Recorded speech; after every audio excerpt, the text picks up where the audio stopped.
जय हिंद दोस्तों। आज की इस क्लास में हम पढ़ेंगे प्रश्न नंबर 41 से लेकर 50 तक। इन प्रश्नों को हल करेंगे। देखते हैं दोस्तों आज का पहला प्रश्न। पहला प्रश्न है, कौन से साहित्य में रास परंपरा प्रसिद्ध रही? कौन से साहित्य में रास परंपरा प्रसिद्ध रही? इसका सही आंसर क्या होगा दोस्तों? इसका सही आंसर होगा जैन साहित्य में। जैन साहित्य में रास परंपरा प्रसिद्ध रही, यानी इस प्रकार के ग्रंथ जैन साहित्य में लिखे गए। दोस्तों, रास और रासों में अंतर है। दोनों एक चीज नहीं है, दोनों अलग अलग चीज हैं। ये रास तो रही जैन साहित्य में प्रसिद्ध, और रासों में वो आते हैं कुमान रासो, पृथ्वीराज रासो। इस तरह जो ग्रंथ हैं वो रासों के अंतर्गत आते हैं, और रास परंपरा जैन साहित्य के अंतर्गत आती है। इस तरह रास और रासो दोनों अलग अलग चीजें हैं, इसका ध्यान रखना। अगला प्रश्न देखते हैं दोस्तों। हिंदी का पहला रास ग्रंथ कौन सा है? हिंदी का पहला रास ग्रंथ कौन सा है?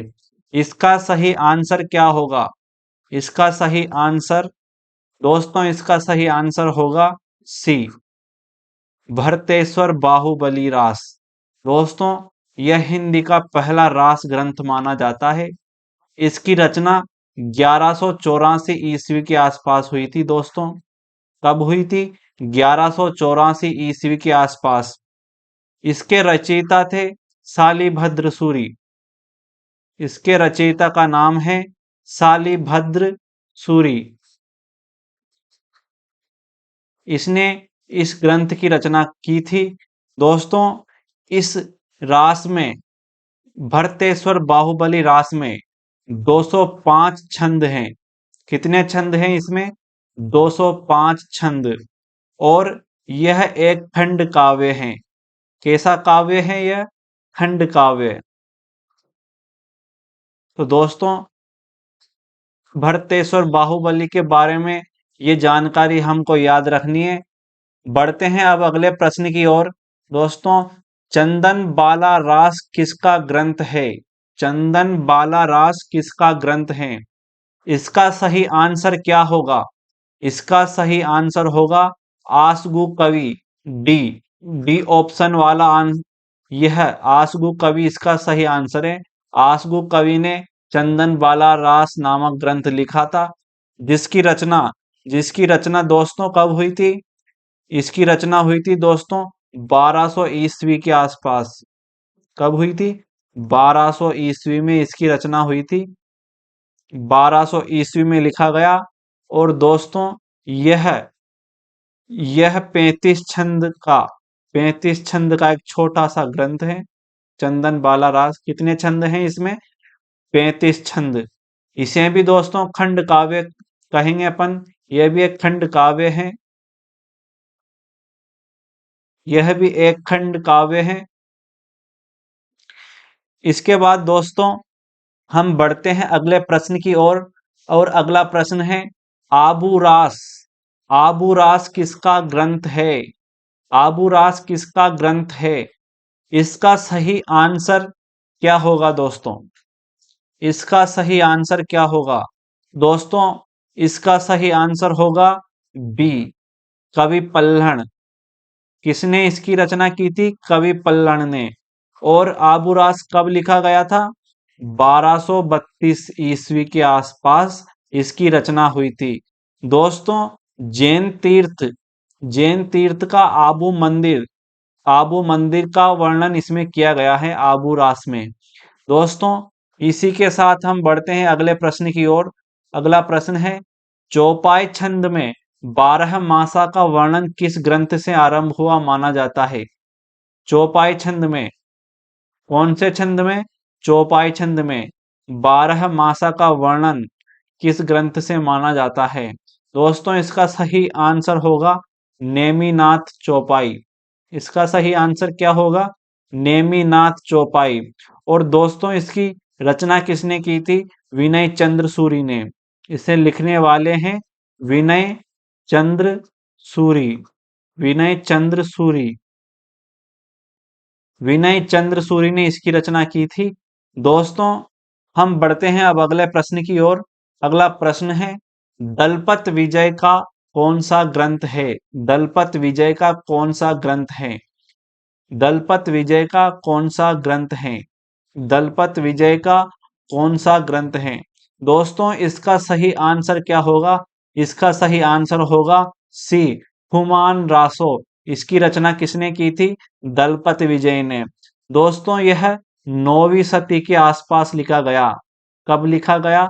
9वीं सदी के आसपास, 9वीं सदी में इसे लिखा गया दोस्तों। और इसमें इसमें चित्तौड़ के राजा का वर्णन है। चित्तौड़ के राजा, चित्तौड़, खुमान कौन था? चित्तौड़ का राजा था। कहाँ का राजा? चित्तौड़ का राजा। खुमान चित्तौड़ का राजा था। और दोस्तों, इसमें 5000 छंद हैं। कितने छंद हैं? 5000। बहुत बड़ा, बहुत विशाल ग्रंथ था ये। इसमें 5000 छंद हैं। दोस्तों, इसी के साथ हम बढ़ते हैं अगले प्रश्न की ओर। अगला प्रश्न है, बीसल देव रासो किसकी रचना है? बीसल देव रासो किसकी रचना है? तो इसका सही आंसर क्या होगा दोस्तों? इसका सही आंसर होगा डी, नरपति नाल। नरपति नाल। बीसल देव रासो की रचना कब हुई थी दोस्तों? इसकी रचना हुई थी 12वीं शती में। 12वीं शती में, 12वीं शती में इसकी रचना हुई थी दोस्तों। 12वीं शती में। दोस्तों, यह हिंदी का पहला ऐसा ग्रंथ है जिसमें 12 मासा का वर्णन पाया जाता है। 12 मासा का वर्णन। किसमें? 12 मासा का वर्णन।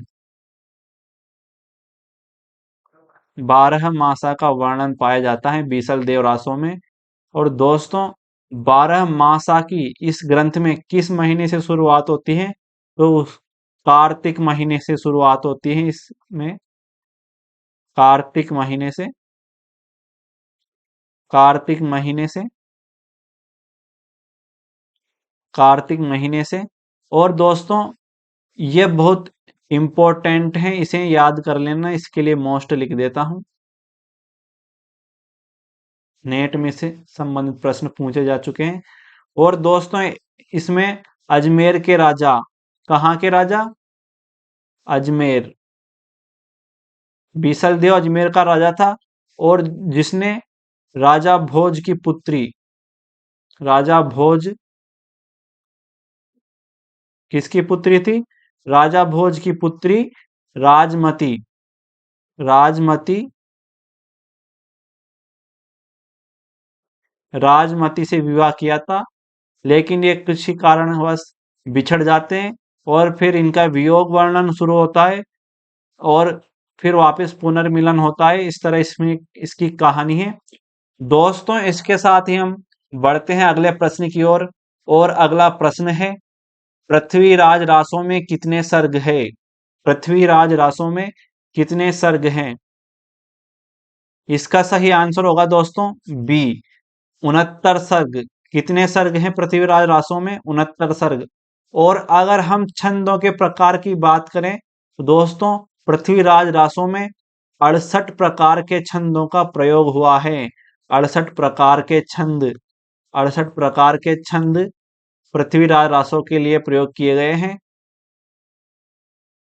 68 प्रकार के छंद। और यह कब लिखा गया दोस्तों? यह लिखा गया 12वीं सदी में।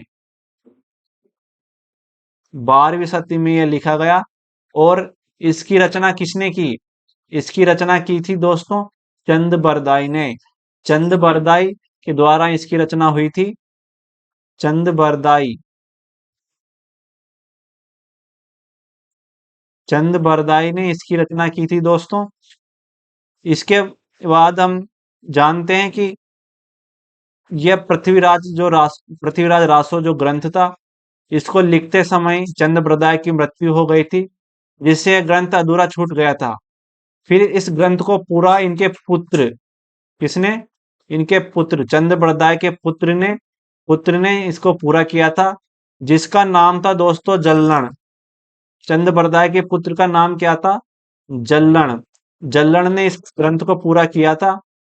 और दोस्तों चंद बरदाई के बारे में एक बात और बता देता हूं, ये छप्पय छंद के विशेषज्ञ थे। कौन से छंद के? छप्पय छंद के। छप्पय छंद इनको बहुत प्रिय था और इसमें ये विशेषज्ञ थे। इस तरह याद कर सकते हैं दोस्तों, च से चंद बरदाई, छ से छप्पय छंद। इसके बाद दोस्तों अगले प्रश्न की ओर बढ़ते हैं। अगला प्रश्न है, माता प्रसाद गुप्त ने बीसल देव रासों के कितने छंदों का संपादन किया? माता प्रसाद गुप्त ने बीसल देव रासों के कितने छंदों का संपादन किया? दोस्तों इसका सही आंसर होगा ए, 128 छंदों का संपादन किया। 128 छंदों का। बीसल देव रासों के कितने छंद लिए? 128 छंद। दोस्तों इसके साथ हम बढ़ते हैं अगले प्रश्न की ओर। अगला प्रश्न है, रणमल छंद किसका ग्रंथ है? रणमल छंद।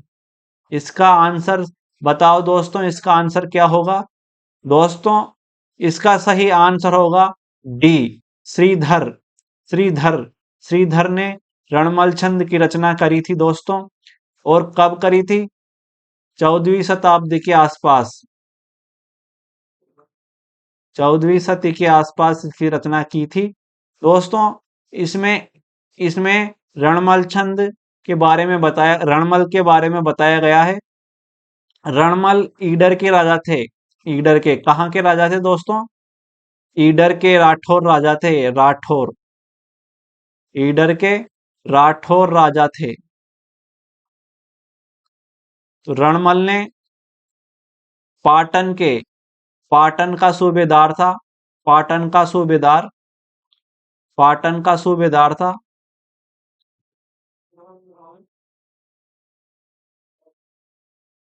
जफर खां। जफर खां को रणमल ने युद्ध में पराजित किया था। इस घटना का वर्णन श्रीधर ने अपने इस ग्रंथ में किया है, रणमल छंद में। किसको पराजित किया था? जफर खां को। जफर खां को पराजित किया था। जफर खां को पराजित किया था। दोस्तों रणमल छंद में पाटन के सूबेदार जफर खां को पराजित किया था ईडर के राजा ने, इसी का वर्णन किया गया है। इसके बाद दोस्तों आज के अपने 10 प्रश्न थे जो हमने पढ़े। दोस्तों इसके बाद मिलते हैं अगले लेक्चर में। आज के लिए इतना ही। दोस्तों अगर आपको यह वीडियो पसंद आए तो वीडियो को लाइक करो और आपको कमेंट करनी है कि मुझे किस तरह और पढ़ाना है, क्या पढ़ाना है। और इस वीडियो को उन बच्चों तक शेयर करिए जो नेट जेआरएफ की तैयारी कर रहे हैं, ताकि उनको भी कुछ मदद मिल सके। तो दोस्तों आज के लिए इतना ही। मिलते हैं अगले लेक्चर में।